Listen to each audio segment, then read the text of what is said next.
Hello students, स्वागत है आपका आईसीटी वर्चुअल क्लासेस में। मैं हूं कविता, आपकी साइंस टीचर। उम्मीद करती हूं आप सभी अच्छे होंगे और स्वस्थ होंगे। तो क्लास कंटिन्यू करेंगे अपना चैप्टर जिसका नाम है क्रॉप प्रोडक्शन एंड मैनेजमेंट। इसमें आपका जो टॉपिक चल रहा था वो था how different crops are produced, यानी कि अलग अलग प्रकार की क्रॉप्स को आप किस प्रकार से यहाँ पे प्रोड्यूस करते हैं या फिर उत्पादित करते हैं, जिसमें हमारे कुछ स्टेप्स आते हैं। जैसे सबसे पहले हमने बात की है मिट्टी की तैयारी किस प्रकार से की जाती है। सेकंड हमने बात की है यहाँ पर बीजों की बुआई कैसे की जाती है। थर्ड हमने बात की है यहाँ पे खाद और उर्वरक जो होते हैं वो क्या होते हैं, किस प्रकार से इन्हें ऐड किया जाता है। नेक्स्ट हमारा जो टॉपिक चल रहा था वो है इरिगेशन या सिंचाई। ठीक है, तो बात करते हैं यहाँ पर इरिगेशन किस प्रकार से होता है और सिंचाई या इरिगेशन के कितने मेथड हमारे पास यहाँ पर आते हैं। चलिए, तो इरिगेशन में आपने प्रीवियस लेक्चर में क्या पढ़ा था। यहाँ पर आपने कहा सिंचाई का अर्थ भूमि को कृषि के लिए तैयार करने के लिए पानी देना है या उन्हें उगाने के लिए कृत्रिम चैनलों के माध्यम से फसलों को पानी देने की प्रक्रिया है। पानी पौधे की वृद्धि के लिए महत्वपूर्ण है और कोई भी पौधे या फसलें नहीं हो सकती हैं यदि उनके पास किसी न किसी रूप में पानी नहीं है। इस प्रकार फसलों और पौधों को उनकी आवश्यकता के अनुसार समय पर पानी की आपूर्ति करना महत्वपूर्ण है। पौधों को पानी की आपूर्ति विभिन्न जल संसाधनों से होती है, उदाहरण के लिए कुओं के द्वारा, तालाबों के द्वारा, झील के द्वारा और नहरों के द्वारा।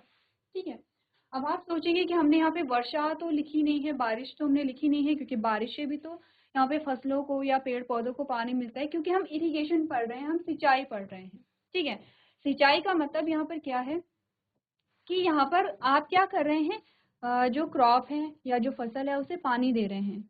तो हमने कहा कुएं होते हैं, तालाब या झील और नहरें, इनके माध्यम से यहाँ पे आप सिंचाई का कार्य कर पाते हैं। आगे बढ़ते हैं और हमने कहा कि अलग अलग मेथड्स हमारे पास आते हैं इरिगेशन के। तो सिंचाई के जो तरीके होते हैं उनके बारे में पढ़ते हैं। सबसे पहले आपने कहा यहाँ पे आपके पास आता है स्प्रिंकलर सिस्टम। स्प्रिंकलर सिस्टम में क्या आता है, it is helpful on uneven soil where there is in enough water. आपने कहा ये असमान मिट्टी पर मददगार है जहाँ पर्याप्त पानी नहीं मिलता है। तो क्या कहते हैं इसे, फव्वारा प्रणाली कहते हैं, जैसे कि आपको इमेज में दिखाया गया है। ठीक है, अब आप समझ ही गए होंगे कि यहाँ पर इसमें क्या किया जा रहा है। आपने कहा water is delivered to one और more central site within the field via pipes in this approach. आपने कहा इस तरीके से पाइप के जरिए खेत के भीतर एक या एक से ज्यादा केंद्रीय स्थलों तक पानी पहुंचाया जाता है। Water escapes from the rotating nozzles when it is permitted to flow under pressure through the main pipe with the help of pump। आपने कहा पंप की सहायता से मुख्य पाइप के माध्यम से दबाव के बहाने नहीं बल्कि दबाव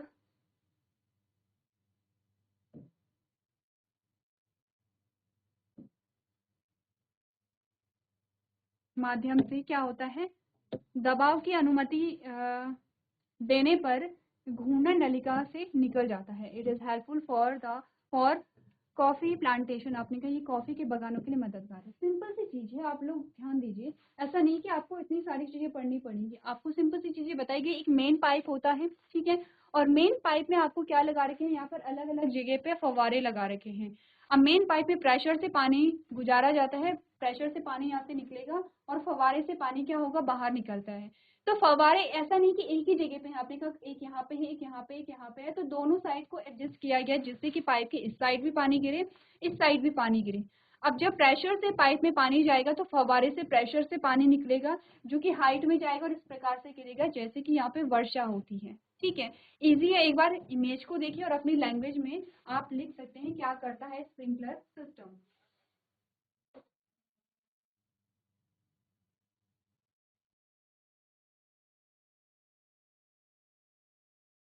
चलिए, तो आगे बढ़ते हैं यहाँ पर और बात करते हैं ड्रिप इरिगेशन या बूंद से सिंचाई किस प्रकार से की जाती है। ड्रिप इरिगेशन बेसिकली किया जाता है जो पानी है, पानी का जो अतिरिक्त यहाँ पे आप कहते हैं यूज है या फिर अतिरिक्त पानी को यहाँ पे यूज ना किया जाए। ठीक है, इससे पानी की बचत होती है और पौधों को भी यहाँ पर पानी मिल जाता है। जैसे कि आपको दिखाया गया है, आसपास मिट्टी है और बीचों बीच एक पाइप को गुजारा जा रहा है। ठीक है, अब पाइप से क्या होता है कि कुछ कुछ स्थानों पे जो पाइप से पानी निकलने के लिए जगह बनाई जाती है। इससे क्या होता है कि हम वहीं पर क्या करते हैं, जो पाइप है, पाइप से वहीं से हम जगह बनाते हैं, या वहीं पे इनमें आप कह सकते हैं होल किए जाते हैं जहाँ पर पौधे की जड़ें रहती हैं, जहाँ पे पौधा रहता है। फॉर एग्जाम्पल यहाँ पर एक प्लांट है तो यहाँ से पानी निकल रहा है, यहाँ पर एक प्लांट है तो यहाँ से पानी निकल रहा है, यहाँ पर एक प्लांट है तो यहाँ से पानी निकल रहा है। इससे डायरेक्टली क्या होता है, जो पानी जो सिंचाई है वो डायरेक्टली यहाँ पे पौधे की जड़ों में पानी को पहुंचाया जाता है। इससे क्या है, एक्स्ट्रा पानी यूज नहीं होता है, पानी की बचत होती है और सिंचाई भी यहाँ पर हो जाती है। तो ये उन स्थानों पे होता होगा जहाँ पे पानी की कमी होती है, या फिर जहाँ पर सिंचाई की जो व्यवस्था है जहाँ पे जो सिंचाई है वो यहाँ पर उसके लिए पानी की जो आपूर्ति है वो करना कठिन होता होगा। ठीक है, तो पढ़ लेते हैं आगे। यहाँ पर ड्रिप इरिगेशन के बारे में आपने कहा, the water falls directly near the root in this arrangement drop by drop. आपने कहा इस व्यवस्था में पानी बूंद बूंद करके सीधा जड़ों के पास गिरता है। As a result it's known as a drip system, और इसीलिए इसे क्या कहते हैं, ड्रिप सिस्टम के रूप में जाना जाता है। It is a boon in area where water is scarce. आपने कहा ये उन क्षेत्रों में वरदान है जहाँ पानी की कमी होती है। It is the best technique for watering fruit plants trees and gardens. आपने कहा यह फलों और पौधों, पेड़ों और बगीचों को सींचने का सबसे अच्छी तकनीक होती है। तो कुछ ऐसे भी प्लांट्स होते हैं जिन्हें पानी की बहुत अधिक आवश्यकता नहीं होती, तो वहां पर ये चीजें कारगर है। ठीक है, क्योंकि वहां पे बूंद बूंद से सिंचाई का जो कार्य है वो यहाँ पे हो जाएगा। अब आते हैं यहाँ पर, आपने कहा ठीक है, अब हमने क्या कर दिया, हमने पहले खेत में हल लगाया। ठीक है, उसके बाद आपने खेतों में क्या की, बीजों की बुआई की है। उसके बाद आपने उसमें खाद को ऐड किया है। उसके बाद आपने वहां पे पानी डाला है, सिंचाई की है। अब धीरे धीरे क्या होगा, जो बीज है उनमें अंकुरण होगा, उनसे क्या निकलेंगे, नई पौध निकलेगी। इससे आपकी जो फसल है अब वो धीरे धीरे बड़ी होने लगेगी। लेकिन आपकी फसल के साथ साथ कुछ और भी यहाँ पे जो घास है या कुछ और प्लांट यहाँ पर हो जाते हैं, जिन्हें अनवांटेड प्लांट के नाम से हम जानते हैं। अब हमने एक खेत में गेहूं बोए हैं, तो हम चाहते हैं कि उसमें सभी में क्या हो, गेहूं की ही पौध हो, वहां पे कोई और घास ना हो। इनकेस अगर वो हो जाती है तो उसे हटाना अनिवार्य होता है, जरूरी होता है। हमारे घरों में वो हटाते भी हैं, जैसे आजकल आप देख रहे होंगे गेहूं के जो खेत हैं उनसे यहाँ पे जो अनवांटेड जो प्लांट्स होते हैं, जिन्हें वीड या खरपतवार हम कहते हैं, वो निकाली जाती है। उसका यूज हम क्या करते हैं, चारे के रूप में करते हैं। ऐसा क्यों है कि उन्हें निकालना पड़ रहा है, क्योंकि हमने कहा एक खेत है यहाँ पे, हमने कहा एक खेत है यहाँ पे। ठीक है, इस खेत में क्या है, मिट्टी है। ठीक है, मिट्टी में क्या होगी, आपने कहा इसमें होगी नमी या मॉइस्चर होगा, या फिर आपने कहा कि अगर थोड़ा सा डेप्थ में जाएंगे तो पानी भी हो सकता है। ठीक है, और इसमें क्या होगा, इस मिट्टी में और जो होंगे वो होते हैं खनिज। ठीक है, या फिर हम इन्हें क्या कह सकते हैं, पोषक तत्व भी कह सकते हैं। अब आपने कहा कि यहाँ पर जो प्लांट है,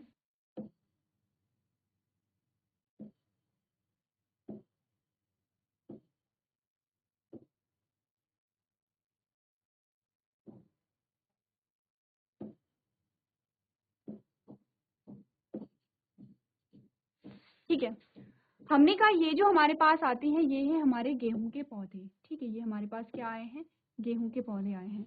गेहूं के पौधों के बीच बीच में कुछ अलग प्रकार के हमें पौधे दिख रहे हैं, इन्हें हम क्या कहते हैं, वीड्स कहते हैं। ठीक है, अब हमने कहा इस मिट्टी में जो भी है, हमने कहा इसमें क्या होगा, पानी भी होगा, नमी के रूप में हमने कहा पानी भी होगा, इसमें खनिज भी होंगे या पोषक तत्व भी होंगे। उस पोषक तत्व को गेहूं के जो आपके पौधे हैं वो भी यूज करेंगे, और जो घास है, जो अनवांटेड प्लांट्स है या जो वीड है वो भी यहाँ पर यूज करेंगे। इस केस में क्या होगा, कंपटीशन होगा यहाँ पर।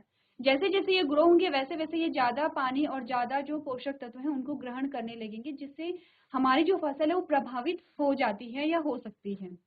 अब आपने क्या किया, अब आपने जब इन वीड्स को रिमूव कर दिया है, आपने वीड्स को यहाँ से रिमूव कर दिया है, इससे क्या हुआ, गेहूं के जो पौधे हैं इनको आप यहाँ पर जो भी पोषक तत्व थे या जो भी पानी थी अब वो यहाँ पर पूरा का पूरा यूज कर पा रहे हैं। एक पहली चीज ये है। दूसरा, इनकी जो रूट्स है यहाँ पे, दूसरा इनकी जो रूट्स है वो फैल सकती हैं। क्यों फैल सकती हैं, क्योंकि इनफ स्पेस है। अगर यहाँ पर वीड्स होते, अगर यहाँ पर वीड्स होते तो उनकी भी जड़ें होती और उनकी भी जड़ें ग्रो करती, क्योंकि उन्हें भी क्या करना है, पानी को कंज्यूम करना है, उन्हें भी यहाँ से पोषक तत्व लेने हैं। तो आपने कहा इतना स्पेस नहीं मिल पाता है गेहूं की जड़ों को, ठीक है। और जितनी जड़ें डेप्थ में जाएंगी, जितनी जड़ें फैलती हैं, जो अनाज होता है या जो फली होती है वो उतनी ही अच्छी लगती है, क्योंकि जितनी जड़ें फैली होंगी उतना पानी एब्जॉर्प्शन होगा, उतना ही मिनरल्स यहाँ पे एब्जॉर्ब होंगे, ठीक है। और जितने आपको पोषक तत्व मिलते हैं या जितने प्लांट्स को पोषक तत्व मिलते हैं वो उतने अच्छे से ग्रो होगा। अब हमने कहा कि जो वीड्स है, क्योंकि हमने कहा जो वीड्स हैं, एक तो यहाँ पर यह है कि इनसे हमें कोई अनाज नहीं मिलेगा, तो इन्हें रखने का कोई फायदा है नहीं। दूसरा, आपने कहा कि ये क्या कर रहे हैं, जो हमारे अनाज है, जो हमारी फसल है, उसके ग्रोथ में ये क्या करे, एज अ बैरियर काम कर रहे हैं, जो कि इनके ग्रोथ को इनहिबिट कर रहे हैं। तो हमने कहा कि इन्हें हम निकाल देंगे। जब हम इन्हें निकालते तो हमने कहा इसे हम चारे के रूप में भी प्रयोग में ला सकते हैं। तो आप समझ रहे हैं कि वीड्स क्या होती हैं और वीड्स को हमारे फसल से निकालना क्यों आवश्यक यहाँ पर हो जाता है। तो पढ़ लेते हैं डेफिनेशन और उसके बाद बात करेंगे कि जो खरपतवार है उनको निकालने के या उन्हें रिमूव करने के क्या क्या तरीके हमारे पास आते हैं, ठीक है। आपने कहा सबसे पहले व्हाट इज वीड, यानी कि खरपतवार क्या है। आपने कहा weeds are defined as unwanted plants in crop field which grow along with the main crop, यानी कि खरपतवारों को फसलों के खेतों में अवांछित पौधे के रूप में परिभाषित किया जाता है, जो मुख्य फसल के साथ उगते हैं।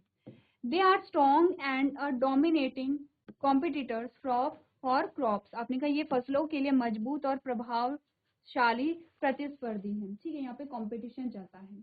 नेक्स्ट हमने कहा their copious seeds production, quick population establishment and adaptation characteristics makes them tough competitors and help in their survival। हमने कहा ये भी तो हो सकता है कि गेहूं की जो फसल है वो ज्यादा स्ट्रांग हो यहाँ पर, और वो जो वीड्स हैं उन्हें ज्यादा अच्छे से ग्रो ना होने दे। हमने कहा जो वीड्स या खरपतवार होते हैं इनमें प्रचुर मात्रा में बीज उत्पादन, त्वरित जनसंख्या स्थापना और अनुकूल विशेषताएं उन्हें कठिन परिस्पर्धी बनाते हैं और उनके अस्तित्व में मदद करते हैं। अब क्या होता है, वीड्स क्या होती है, जो ये घास के पौधे होते हैं ये बहुत छोटे में ही इनमें क्या हो जाते हैं, फूल आ जाते हैं और इनमें बीज भी लगते हैं।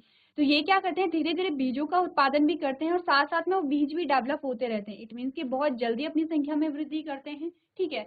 अब गेहूं के जो पौधे एक बार वो जम गए हैं, एक बार उनमें अंकुरण हो गया है तो हो गया, ऐसा नहीं होता कि गेहूं के जो पौधे हैं वो उगते चले जा रहे हैं। एक बार वो उगेंगे तो उसके बाद क्या होता है, वही जो पौधे हैं वो आगे बढ़ते चले जाते हैं, उन्हीं में ग्रोथ होती है।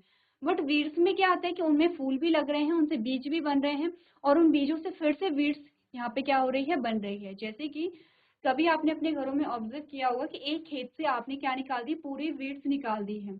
कुछ टाइम बाद, कुछ दिनों बाद वहाँ पे फिर से वीड आ जाती है। क्यों? क्योंकि वहाँ पे सीड पड़े हुए हैं, बीज पड़े हुए हैं। तो आपने कहा क्योंकि वीड्स बहुत जल्दी ग्रो करता है, इसीलिए क्या होता है, यहाँ पर वीड्स को निकालना जरूरी हो जाता है। नेक्स्ट हम बात करेंगे यहाँ पर क्रॉप प्रोटेक्शन थ्रू वीडिंग। आपने कहा कि यहाँ पर निराई गुड़ाई से क्या होता है, फसल की सुरक्षा यहाँ पे की जाती है। तो क्या क्या वो तरीके हैं जिनसे हम वीड्स को रिमूव करते हैं, वीड्स को निकालते हैं। वीडिंग यानी कि जो वीड्स को निकालने की जो प्रोसेस होती है, ठीक है। अब आप देख रहे हैं इमेज में आपको क्या दिखाई दे रहा है कि ये हमारे क्या है, पौधे हैं, ठीक है। ये हमारे पौधे हैं जो हमारी मेन क्रॉप है, जो हमारी मेन फसल है। एक बीच में अलग तरीके का जो पौधा आपको दिख रहा है ये वीड है। इसे क्या किया जा रहा है, निकाला जा रहा है हाथों के माध्यम से, जो कि हम अपने घरों में यहाँ पे यूज करते हैं। जैसे अपने घरों में आपने देखा होगा निराई की जाती है, सेम वही प्रोसेस है। तो सबसे पहले अगर हम देखें कि ट्रेडिशनल मेथड जो होता है या पारंपरिक तरीका होता है, उसमें जो वीड्स होते हैं उन्हें हाथों से निकाला जाता है।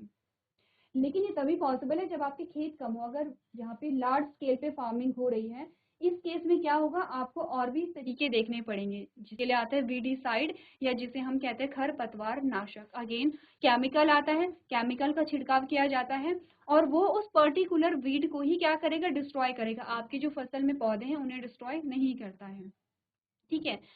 अगर हम बात करें खेतों से वीड्स को निकालने की, तो उसको हम कहते हैं निराई या गुड़ाई। आपने अपने घरों में ये शब्द यूज किया होगा, सेम वर्ड हम यूज करते हैं। और आपने, आप में से कुछ बच्चों ने हो सकते हैं कि ये प्रोसेस की भी होगी। आपने कहा weeding is the removal of weed from the field. आपने कहा खरपतवार को खेत से हटाना ही क्या कहलाता है, निराई कहलाता है। It is an effective pre-harvesting method of crop protection and crop production management. आपने कहा यह फसल सुरक्षा और फसल उत्पादन प्रबंधन की एक प्रभावी पूर्व कटाई विधि है, यानी कि हार्वेस्टिंग से पहले, फसल की कटाई से पहले इस प्रोसेस को किया जाता है। Weeds act as a competitors of the crop for various resources required for growth like nutrients like water etc. आपने कहा खरपतवार पोषक तत्व, प्रकाश, पानी आदि जैसे विकास के लिए आवश्यक विभिन्न संसाधनों के लिए फसल के प्रतिस्पर्धी के रूप में कार्य करते हैं। So they have to be removed as they may cause a interference and decrease the yield. आपने कहा इसीलिए इन्हें हटाना पड़ता है क्योंकि वे बाधा उत्पन्न कर सकते हैं और उपज को कम कर सकते हैं। ठीक है, क्लियर है इतना? अब ध्यान देखिए, एक तो ये रीडिंग है, हमने जब बात की थी कि सॉइल की प्रिपरेशन की जा रही है यहाँ पर, तो तब भी हमने एक और चीज वहां पर कही थी। हमने कहा था सबसे पहले तो हम खेतों की सफाई करते हैं, जिसमें अनवांटेड प्लांट है तो उन्हें हटा दिया जाए, जिसमें अगर पत्थर पड़े हैं बड़े बड़े तो उन्हें हटा दिया जाए, लकड़ियां पड़ी हुई है तो उन्हें हटा दिया जाए। वहां पर क्या है, उन प्लांट्स को हमने हटाया था तो वो भी एक तरीके से वीडिंग ही है, क्योंकि अगर हम उन्हें रख लेते और हल लगा लेते, आप सोचेंगे फिर हमने हल लगाया फिर वो पेड़ उखड़ गया होगा, तो वो पेड़ फिर से लग सकता है। आपने देखा होगा कि कुछ ऐसे स्पेशली वीड्स जो होती हैं वो जल्दी से लग जाती हैं। अगर आपने उसे निकाल करके, फॉर एग्जांपल आपने इस वीड को यहाँ से निकाला और इसी खेत में कहीं डाल दिया, आपने यहीं पे इसे छोड़ दिया है, आप देखेंगे ये फिर से इसकी जो रूट्स है उनमें डेवलपमेंट होती है और ये जो रूट्स है वो सॉइल के अंदर जा करके ये फिर से क्या हो जाती है, इसमें ग्रोथ देखने को आपको मिल जाती है। तो इसीलिए हमने कहा था उस टाइम पे कि सबसे पहले क्या होता है, प्रिपरेशन ऑफ सॉइल होती है। अब हमने कहा weeds can be controlled in many ways, जो खरपतवार है उन्हें कई तरीके से नियंत्रित किया जा सकता है, जिसमें पारंपरिक तरीके की हमने बात की है, एडवांस भी आपके पास यहाँ पे क्या आते हैं, मेथड आते हैं। तो आपने कहा weed management include land preparation, ठीक है, खरपतवार प्रबंधन में भूमि की तैयारी आती है, जो हमने पहले बात की थी, जिसमें आप क्या करेंगे, यहाँ पे फसल को बोने से पहले बीज को वहां से हटा देंगे, कि इससे कि क्या हो सकता है कि वहां पर बीज ना बने हो, तो आपने कहा कि वो बीज वहां पे फिर से नहीं आएगी। ठीक है, नेक्स्ट हमने कहा वाटर मैनेजमेंट यहाँ पर होता है, हैंड वीडिंग, हाथ से आप क्या करते हैं, वीड्स को निकालते हैं, हैंड होइंग होता है, ठीक है, क्रॉप रोटेशन होता है एंड अ हर्बिसाइड होते हैं। तो क्या क्या होता है, आपने कहा जल प्रबंधन होता है, हाथ से निराई होती है, जो कि हाथ से आप वीड्स को निकालते हैं, हाथों से गुड़ाई की जाती है, कुदाल के द्वारा आप क्या करते हैं, गुड़ाई करते हैं। तो दोनों प्रकार की फसलें होती है, जैसे कि अगर हम गेहूं की बात करेंगे तो गेहूं में आप हाथ से निराई कर सकते हैं। ठीक है, गेहूं में क्या करते हैं, आप हाथ से निराई करते हैं, जो एक्स्ट्रा अनवांटेड प्लांट है उन्हें निकाल देते हैं। अगर हम बात करें यहाँ पे धान की, ठीक है, जो पैडी फील्ड होते हैं उनमें आप हाथ से गुड़ाई करते हैं, आप निराई आप सीधे हाथ से नहीं निकाल सकते हैं, बल्कि आप कुदाल से क्या करेंगे, वहां पे गुड़ाई करते हैं। इससे क्या होता है कि धान के आसपास की जो मिट्टी है वो लूज हो जाती है और आप वहां से वीड्स को भी आसानी से निकाल सकते हैं, क्योंकि धान की अगर पौधे निकल जाते हैं तो वो बहुत मुश्किल से लगते हैं। जैसे आपने एक धान का पौधा निकाला और उसे फिर से लगाया, तो यहाँ पर अगर बहुत अच्छे से बारिश हुई है, बहुत अच्छे से सनलाइट पड़ रही है, तब तो वो लग जाएगा, अदरवाइज वो जो प्लांट है वो फिर से मिट्टी में नहीं लग पाते हैं और वो ग्रो नहीं कर पाता है। तो आपको इस बात का ध्यान वहाँ पे रखना होता है कि कहीं आप हाथ से वीड्स को निकाल रहे हैं और उसी के साथ धान के अगर पौधे निकल जाती है तो उसमें फिर क्या होता है, वो जो उसकी डेवलपमेंट है वो फिर से नहीं होगी। नेक्स्ट आपने कहा फसल चक्र, जिसे आप क्रॉप रोटेशन कहते हैं। हमने कहा हम हर बार जो अपना खेत है उसमें हम हर सीजन में अलग अलग फसल को बो रहे हैं। इससे क्या होता है कि जो वीड्स हैं उनको कंट्रोल करने में बहुत मदद मिलती है। हो सकता है कि यहाँ पर जो वीड है, जब दूसरी क्रॉप वहां पर आती है तो वो जो क्रॉप है उसे भी सेम न्यूट्रिएंट चाहिए जो वीड को चाहिए, तो इससे न्यूट्रिएंट में क्या हो जाता है, कंपटीशन आ जाता है। ठीक है, कंपटीशन आ जाएगा तो आपने कहा कि आप वीड्स को हटाते रहेंगे, क्योंकि आपकी जो फसल है उसकी ज्यादा पौधे रहेंगे, वो ज्यादा मात्रा में न्यूट्रिएंट्स को ले पाएंगे। तो जो वीड्स होते हैं, जो खरपतवार होते हैं, उन्हें उतनी मात्रा में क्या है, पोषक तत्व नहीं मिल पाएंगे।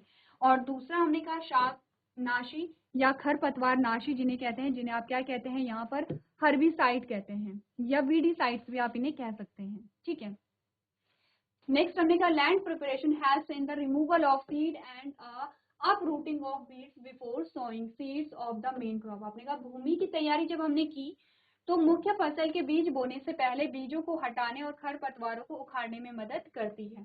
Hand weeding is done manually which is very टायरसम and time consuming. आपने कहा कि जो हाथों से निराई और गुड़ाई की जाती है वो बहुत थकाऊ भी होती है और समय टाइम कंज्यूमिंग भी होती है, ठीक है। तो आपने कहा बेनिफिट्स भी है चीज़ों की और थोड़ा सा ड्रॉबैक भी होते हैं यहाँ पे चीज़ों की। चलिए, तो वीडीसाइड्स और हर्बिसाइड्स के बारे में हम बात करेंगे यहाँ पर। एक बार आप लोग पढ़ लेंगे कि वीड्स के बारे में क्या क्या चीज़ें हमने पढ़ी हैं।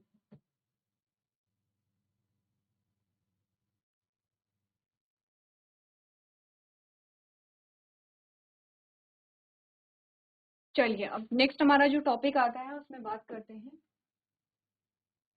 वीडीसाइड्स की एंड हर्बिसाइड्स की। आपने कहा nowadays weedicides and herbicides are most commonly used and are effective ways of weeding, यानी कि आजकल खरपतवार नाशकों और शाक नाशकों का सबसे अधिक उपयोग किया जाता है और निराई के प्रभावी तरीके हैं।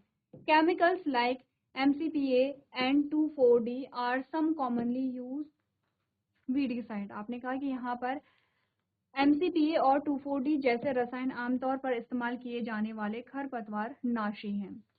They can be applied at 3 stages like before and after crop planting and after weed emergence। आपने कहा कि यहाँ पर इन्हें 3 चरणों में लगाया जा सकता है, जैसे फसल बोने से पहले, फसल के बाद और खरपतवार उगने के बाद, ठीक है। तीनों स्टेजेस में इन्हें अप्लाई किया जा सकता है। But these chemicals can cause a health hazards and environmental issue, लेकिन ये रसायन स्वास्थ्य संबंधी खतरों और पर्यावरण संबंधी समस्याओं का कारण बन सकते हैं। Weeds are beneficial to nature but it spoil the crop. आपने कहा खरपतवार प्रकृति के लिए लाभदायक हैं लेकिन फसल को खराब कर देते हैं। This weeds needs to be controlled to prevent their impact on living beings. आपने कहा इस प्रकार जीवित प्राणियों पर उनके प्रभाव को रोकने के लिए खरपतवारों को नियंत्रित करने की आवश्यकता होती है। इजी है, कुछ अलग से है नहीं यहाँ पे कि जो आपको समझ ना आए। नेक्स्ट टॉपिक हमने कहा स्प्रेइंग वीडीसाइड, कुछ इस प्रकार से स्प्रे किया जाता है। इसी के साथ हमने कहा 3 स्टेजेस हो सकती हैं, तीनों स्टेजेस में आप इन्हें यूज कर सकते हैं, फसल बोने से पहले, फसल बोने के बाद और जब वीड्स उग जाती हैं, ग्रो हो जाती हैं, उसके बाद आप इन्हें अप्लाई कर सकते हैं, ठीक है। हार्वेस्टिंग पे आने से पहले एक बार आप वीडीसाइड्स और हर्बिसाइड्स की डेफिनेशन को नोट कर सकते हैं।